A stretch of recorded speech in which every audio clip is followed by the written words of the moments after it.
जानिए poultry farms में अंडे से मुर्गी बनने तक का सारा अमल। दोस्तों, आज की इस वीडियो में आप जानेंगे कि एक अंडे को मुर्गी बनने के लिए किन मराहिल से गुजरना पड़ता है और इस सारे अमल को सरअंजाम देने के लिए पोल्ट्री फार्म्स में कौन सी मशीनरी और टेक्निक्स का इस्तेमाल किया जाता है। दोस्तों, आजकल मुर्गी के गोश्त का इस्तेमाल और मांग बहुत बढ़ गई है, जिसकी वजह से पोल्ट्री फार्म्स का बिजनेस भी काफी तरक्की कर रहा है। अगर कभी आपने सोचा या गौर किया हो तो आपके जहन में ये सवाल लाजमी आया होगा कि आखिर पोल्ट्री फार्म्स में किस तरीकाकार के जरिए इतनी ज्यादा तादाद में मुर्गियों की परवरिश, देखभाल और मार्केट में सप्लाई की जाती है। दोस्तों, मुर्गी जब अंडा देती है तो उसके तमाम के तमाम अंडों में से चूजे नहीं निकलते, बल्कि इनमें से कुछ अंडे खराब भी निकलते हैं, जिन्हें चुनकर बाकी अंडों से अलहदा कर दिया जाता है। पोल्ट्री फार्म्स में मुर्गियों के अंडे देने के बाद एक मखसूस किस्म की मशीन के जरिए इन अंडों को इकट्ठा कर लिया जाता है और वो मशीन इस अंदाज से बनाई जाती है कि अंडे इकट्ठे करने के दौरान मशीन की वजह से अंडों या मुर्गियों को कोई नुकसान ना पहुंचे। इन तमाम अंडों को इकट्ठा करके इंक्यूबेटिंग फैक्ट्रीज में पहुंचा दिया जाता है। दोस्तों, मुर्गी के अंडों में से चूजे निकालने वाली मशीन को इंक्यूबेटर कहा जाता है। इस इंक्यूबेटर फैक्ट्री में अंडे से चूजे निकलने के लिए इन अंडों को कई मराहिल से गुजरना पड़ता है। सबसे पहले तमाम अंडों को ट्रे में डालकर एक स्कैनर मशीन से गुजारा जाता है, जो खराब और ठीक अंडों का पता लगाती है और खुदकार तरीके से सही अंडों को इकट्ठा करके अलग कन्वेयर बेल्ट पर मुंतकिल कर देती है और खराब अंडों को छोड़ देती है, जिनको बाद में एक अलग जगह पर इकट्ठा कर दिया जाता है। इसके बाद ऑटोमेटिक मशीनरी के जरिए इन ठीक अंडों को ट्रे से उठाकर टोकरी में रख दिया जाता है। ये ऑटोमेटिक मशीन्स अपना काम इस कदर सफाई से करती हैं कि एक भी अंडा जाया नहीं हो पाता। अंडों वाली टोकरी इस अंदाज से बनी होती है कि जिसमें से हवा आराम से हर साइड पर आर पार हो सके।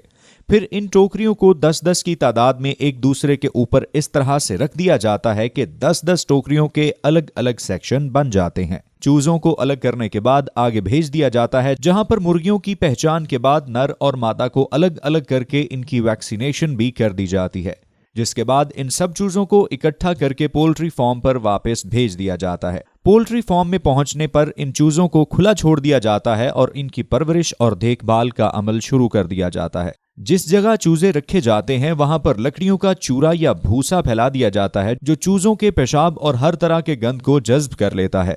इसकी वजह से चूजे आरामदेह महसूस करते हैं। इन चूजों को मशीनी नोजल्स के जरिए पानी पिलाया जाता है और खाने में सोयाबीन, मकई का आटा और चावलों के आटे जैसी सेहतमंद चीजें खिलाई जाती हैं।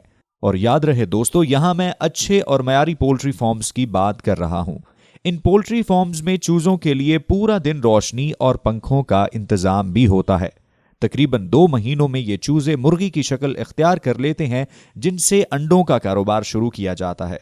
दोस्तों, एक मुर्गी साल में कम से कम 300 अंडे देती है। मुर्गी जब अंडा देती है तो सारे अंडों को इकट्ठा करके एक कन्वेयर बेल्ट के जरिए पैकिंग के लिए आगे भेज दिया जाता है, जहां ऑटोमेटिक मशीन बहुत सफाई और ध्यान से काम करते हुए इन अंडों को अंडों वाली ट्रे में भर देती है और फिर इन अंडों को मार्केट में भेज दिया जाता है। जबकि मुर्गों को बड़े होने पर मीट हार्वेस्टिंग के लिए मीट फैक्ट्री में भेज दिया जाता है। फैक्ट्री में पहुंचने के बाद मुर्गों की टोकरियों को कन्वेयर बेल्ट के जरिए आगे भेज दिया जाता है, जहां पर कुछ वर्कर्स मुर्गों को पकड़कर अलग अलग हैंगर्स के साथ बांध देते हैं।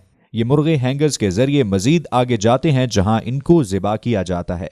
ज़िबा करने के बाद इन मुर्गों को ठंडे पानी के टब में डाल दिया जाता है, जहां ये मरकर ठंडे हो जाते हैं, जिससे इनके पंख उतारने में आसानी होती है। पानी से निकालने के बाद इन मुर्गों को 2 ब्रशेस के दरमियान से गुजारा जाता है, जहां इनके पंख साफ कर दिए जाते हैं। इसके बाद उन्हें एक मर्तबा धोकर उनकी कटी हुई गर्दनें अलग कर दी जाती हैं। गर्दनें काटने के बाद इन मुर्गों के पैरों को काट दिया जाता है और इन पैरों को अलग एक जगह पर इकट्ठा कर लिया जाता है। पैर काटने के बाद मुर्गों के अंदर से खराब हिस्सों को अलग कर दिया जाता है, जिसके बाद दोबारा उन्हें उबलते हुए पानी से धोया जाता है। इस अमल से चिकन साफ हो जाता है और उसके ऊपर मौजूद तमाम बैक्टीरियाज मर जाते हैं। फिर इन मुर्गों को काट कर पैकिंग के लिए आगे भेज दिया जाता है, जहां पर मुर्गों को साबुत और काट कर पैक किया जाता है और मार्केट में सप्लाई कर दिया जाता है। तो दोस्तों, आपने देखा कि वो कौन सा तरीकाकार है जिस पर अमल करके पोल्ट्री फार्म्स इतनी ज्यादा तादाद में मार्केट में गोश्त और अंडों की सप्लाई को यकीनी बनाते हैं। उम्मीद है दोस्तों आपको ये वीडियो पसंद आई होगी और आपकी मालूमात में इजाफे का बायस बनी होगी।